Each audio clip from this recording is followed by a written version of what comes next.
Good morning. Ayan, dito kami ngayon sa airport ng Milan. Isa-summarize ko yung aking pag-travel dito sa Europe. Siyempre, enjoy. Siyempre, galing ako naggaling ako Amsterdam. Should be na 5 days sana ako doon. Kaya lang, na-delay yung visa ko. Kaya, one day lang ako sa Amsterdam, then sinundo ako ni Omar, nagdiretso na kami papunta kami Paris, sumakay kami ng tren.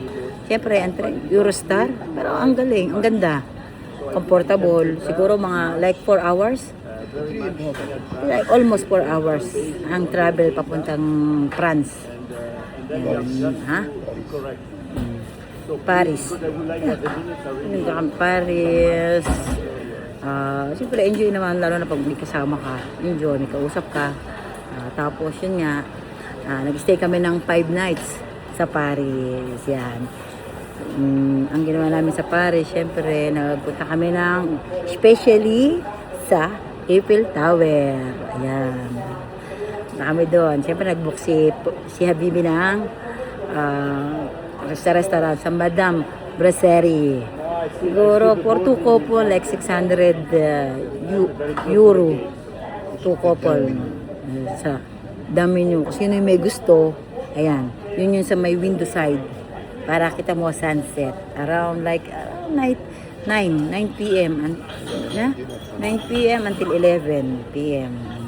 Ganda, nice view. Ayan, kumain kami. Sarap naman ng mga food. Ayos naman yung food nila. Delicious.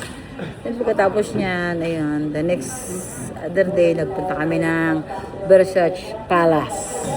Nag-tour kami. Siyempre, tour. Ako naman, mahilig naman ako sa picture. Ang aking habibi, mahilig sa basa. Pag pinababasa ako, i-explain mo na lang sa akin. Basta ako kailangan ko lang ay picture. At least nakarating ako ng Paris. Yan. Tapos ang aming 5 nights. Yun nga lang, medyo may kamahalan ang hotel. How many star? 4 star. 4 star. Magkano inabot din nun? Hindi kagaya sa Asian country. 5 star. Ang daming pagkain. Pero siyempre, iba-iba pa rin. Mahal lang talaga dito sa Europe. Then pagkatapos naman ng 5 nights sa Paris, then punta naman kami ng Rome. Sakay kami ng tren uli, Italo. Almost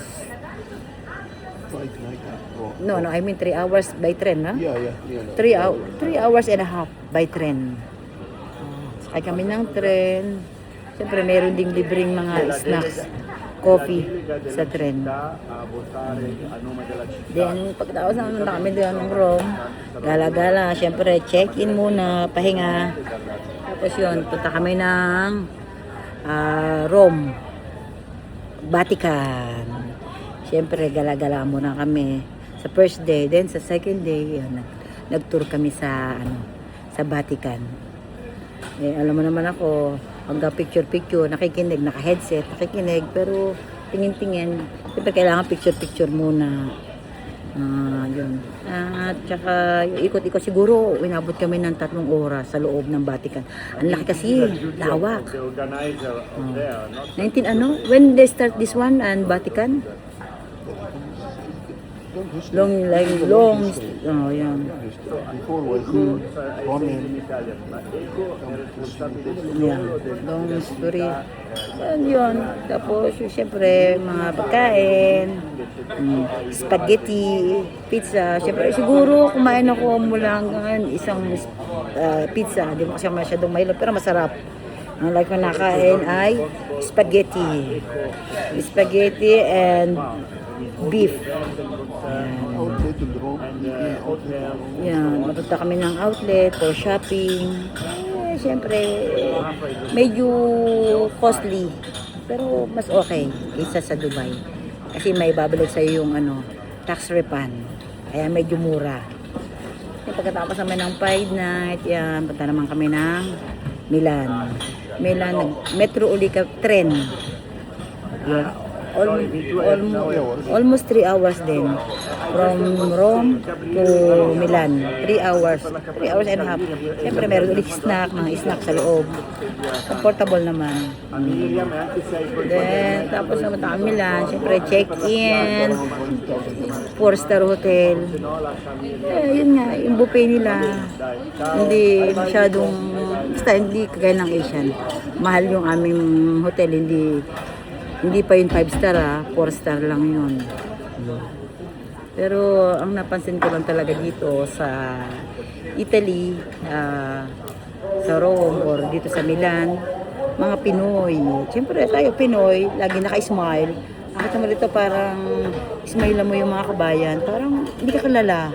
Yung ganun, parang hindi ka kabayan. Ewan ko, or baka natatakot sila, pag umismile ka, itatanungin ka, mangungutang, joke lang, charot. Yun lang napasin ko dito. Kaya, hindi na ako nakangiti. Kasi pag nilitan mo or may tinanong ka, parang ayaw kang kausapin. Yung ganun ba? Kahit yung nagtatrabaho sila sa restaurant, hindi man lang sila ngingiti na kabayan, alam niyo ganun. Ilang napon ako dito sa Italy. Baka siguro nga naiisip, baka mangungutang. Charot. Yun lang. Okay naman, enjoy. Tapos galing kami pala ng outlet. Siyempre, bumili ako ng bag. Mas mura dito kasi yung Michael Kors, Coach, Bagis. Medyo mura-mura. Pero bili-bilit ng konti. Hindi naman ako ang may pera. Ang kasama ko. Kaya, okay, go. Pag sinabing go shopping.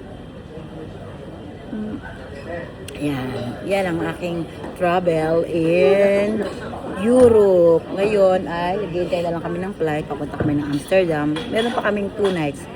Siyempre, bibisita ako dun sa The Hague. Kung saan nakaano si tatay din ko. Papasyalan ko. Siyempre. Ano, 2:30. Yan. Laban lang. Kasi one time in the life, makatravel ka ng Europe. Hindi mo alam hanggang kailan. Kaya, enjoy lang. Enjoy ang life. Enjoy lang hanggat merong give me money. Yeah. Okay. Give me money. Yeah. Give me money. Give pulus. Ayan. Enjoy a lot in Europe. Okay, guys.